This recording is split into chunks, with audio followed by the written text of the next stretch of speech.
அதிர்ச்சியில் திமுக தலைமை நிர்வாகிகள். திமுகவின் முக்கிய அமைச்சர் அதிரடி நீக்கம். ஸ்டாலின் எடுத்த கொடூர முடிவு. தமிழ்நாட்டின் அரசியல் களமானது இன்னும் சில மாதங்களில் நடக்கவிருக்கும் சட்டமன்ற தேர்தலை எதிர்நோக்கி பரபரப்பாக அனல் பறக்க தொடங்கியுள்ளது. இதில் திமுக, அதிமுக என பல்முனை போட்டிகள் நிலையூறுவதில் மேலும் புதிதாக உருவாக்கப்பட்ட தமிழக வெற்றிக் கழகமும் முண்டிக் கொண்டிருக்கிறது.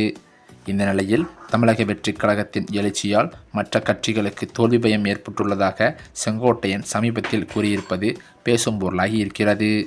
2026 தேர்தலில் 234 தொகுதிகளிலும் வென்று விஜய் முதல்வராவது உறுதி என்று கூறியிருக்கிறாராம். சென்னை செல்வதற்காக கோபியில் இருந்து கோவை விமான நிலையம் வந்தடைந்த தமிழக வெற்றிக் கழகத்தின் நிர்வாக குழு தலைமை ஒருங்கிணைப்பாளர் செங்கோட்டையன் செய்தியாளர்களிடம் பேசுகையில், தமிழக வெற்றிக் கழகத்தை பொறுத்தவரை தமிழக மக்கள் முடிவு செய்துவிட்டார்கள்.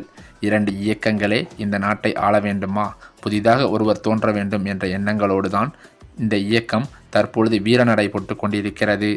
பல கோடி ரூபாய் வருவாயை இழந்தாலும் விஜய் மக்கள் பணியாற்றுவதற்காக ஒரு இளைஞர் என்ற முறையில் வந்திருக்கிறார்.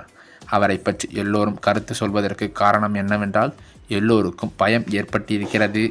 வெற்றி என்ற இலக்கை அடைய முடியாத இந்த காரணத்தினால் அனைவரும் கருத்துக்களை தெரிவித்து வருவதாக குறிப்பிட்டிருக்கிறார். மேலும் ஒவ்வொருவருக்கும் தோல்வி பயம் உருவாகி இருப்பதாகவும், சிலருக்கு தோல்வி பயம் என்பது தன்னுடைய இடத்தில் வெற்றி பெற முடியாது என்பதால் தான் ஒவ்வொரு அரசியல் கட்சிகளும் அவர்களது கருத்துக்களை பரிமாறிக்கொண்டிருக்கிறார்கள். இளைஞர்கள் மட்டுமல்லாமல் வெளிநாடுகளில் உள்ள தமிழர்கள் 3 லட்சம் பேரும் தமிழகத்தில் எப்பொழுது தேர்தல் நடைபெறப் போகிறது என்று பதிவு செய்துள்ளது இந்திய வரலாற்றில் இடம்பெறப் போகிறது என்று தெரிவித்தார்.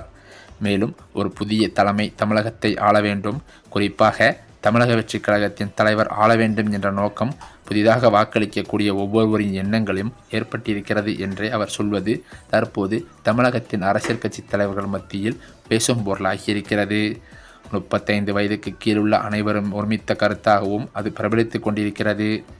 இந்த நிலையில்தான் அதிமுக எதிர்க்கட்சியாக செயல்பட்டு கொண்டிருக்கும் நிலையில் தமிழகத்தில் அதிலிருந்து பல்வேறு முக்கிய தலைவர்கள் மாற்றுக் கட்சிகளுக்கு சென்றிருப்பது அதிமுகவின் தலையில் துண்டை போடும் அளவிற்கு பெரும் படுபாதாளத்தில் அதிமுகவை தள்ளியிருக்கிறது என்று பல பத்திரிகையாளர் வட்டாரங்களில் தகவல்களும் வெளிவந்து கொண்டிருக்கிறது. அதே சமயம் பாஜகவிடம் அதிமுகவை அடகு வைத்து விட்டார் எடப்பாடி பழனிசாமி என அதிமுகவின் முக்கிய அமைச்சர்களே வாதத்தில் ஈடுபட்டுள்ளதாகவும் அதிமுகவின் தலைமைக்கு நெருக்கடி கொடுத்து வருவதாகவுமே தகவல்கள் கசிந்துள்ளது.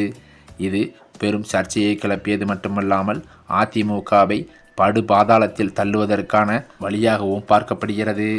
இதன் காரணத்தினால் இந்த நடக்கின்ற 2026 சட்டமன்ற தேர்தலில் அதிமுக வெற்றி பெறுவது பெரு சந்தேகம் என்றே சொல்லப்படுகிறது. இந்த சூழ்நிலையில் திமுகவிலேயே வேட்பாளர் பட்டியல் ரெடியாகி வரும் நிலையில் அதில் பல்வேறு மூத்த நிர்வாகிகள் மத்தியில் பிரச்சனைகளும் மோசடிகளும் ஏற்பட்டுள்ளதாக அதிர்ச்சி தகவல்கள் பரவி வருகிறது.